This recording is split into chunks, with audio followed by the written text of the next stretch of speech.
Hello, so today we'll be doing the reader problem tag. I have been tagged by Farah from Bookstalgic, so thank you very much Farah for tagging me.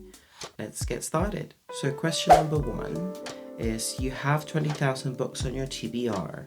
How in the world do you decide what to read next? Okay, so my answer, you might think this is a little bit strange, but what I actually tend to do, look at each of my books as if I was in a bookshop and I read the synopsis.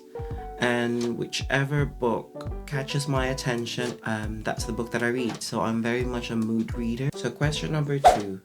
You're halfway through a book and you're just not loving it. Do you quit or are you committed? I commit. For some reason, I have a problem with DNFing a book. I don't know what it is. When I've started it, I have to finish it. This is kind of what contributes to my reading slump, because I read a book even if I'm not enjoying it, and then by the time I finish the book, I kind of want to take a break. So it's kind of a vicious cycle that I'm trying to work on, and hopefully by next year I'll be a little bit better.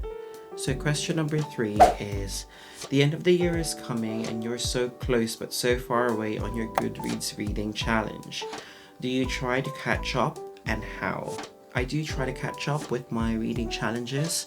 So what I tend to do is, if I'm running a little bit behind, is I try to read 2 to 3 or sometimes 4 books at a time, and I try to read them within a week so that I can catch up. Hopefully, I keep on saying this every year, hopefully next year, I think what I'm going to do is I'm just going to read, and halfway through the year see where I'm at, and then I'll set my goal, because I think that's a little bit more sustainable, because I can see how my reading habit has been for the last 6 months, and so on and so forth.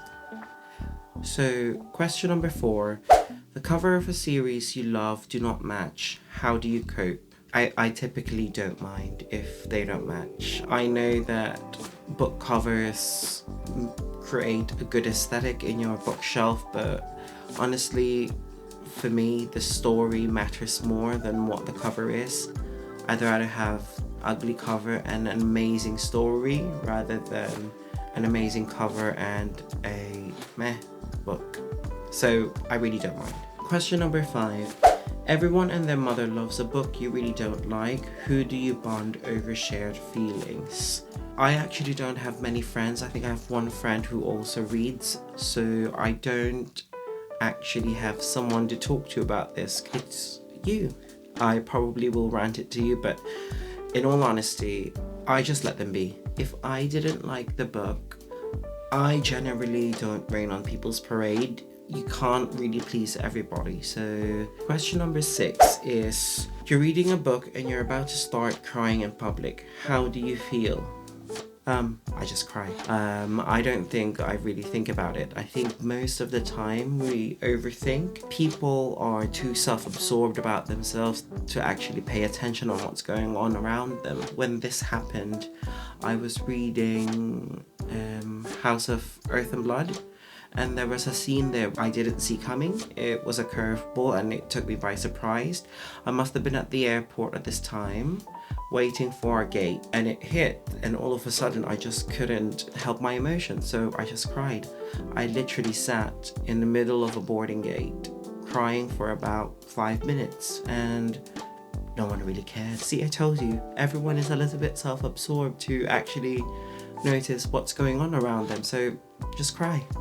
Question number 7. A sequel of a book you love is about to come out, but you've forgotten a lot from the prior novel. Will you reread the book, skip the sequel, or try to find a synopsis in Goodreads, or cry in frustration? I tend to read the synopsis in Goodreads. I also tend to read reviews with spoilers included in them, because most of the time that sparks back my memory of the events of what happened in the last book. So yes, Goodreads synopsis and spoiler-full reviews. That's my jam. Question number 8.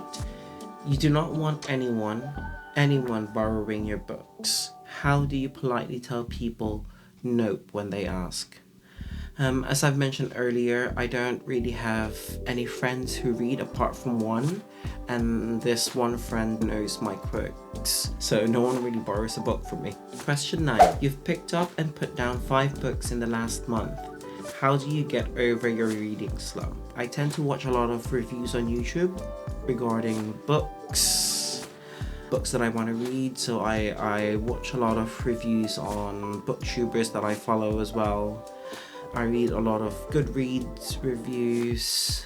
I just tend to immerse myself in the world of book. Most of the time that already sparks up my interest in reading again. If that doesn't work, what I also tend to do is I watch a lot of bad films. Once I've done that, once I've finished a film, I would think to myself, do you know, if this was probably a book, it probably won't be half as bad, and then Bob's your uncle. I'm out of my reading slump and I'm reading a book. So question number 10. There are so many books coming out that you're dying to read. How many do you actually buy? If they're actually books that I want to read, I buy them all. If it's a book that's just gaining a lot of hype before its release, I tend to wait a week. I've just fluffed this answer, but the question is, I buy them all. So if there is a book that's going to be released that I want to read, doesn't matter what it is, I will buy the book. Life's too short not to buy that book. Question number 11. After you've bought the new books you can't wait to get to, how long do they sit on your shelves before you get to them? If it's a story that I really want to get myself into, I read it straight from the bookshop when I get home. Otherwise, on average, I think they sit on my shelf around 3 to 6 months. The longest I've got in my bookshelf unread at the moment is a year. But yeah, so in general, 3 to 6 months. So I'm going to tag 3 channels. Feel free to do this challenge if you want to. The first channel that I'm going to tag is Lotus Nook. The second channel is M's Cozyverse. And the third channel is Ella Reading. I will put their channels on the description down below and check their channels out. Otherwise, happy reading!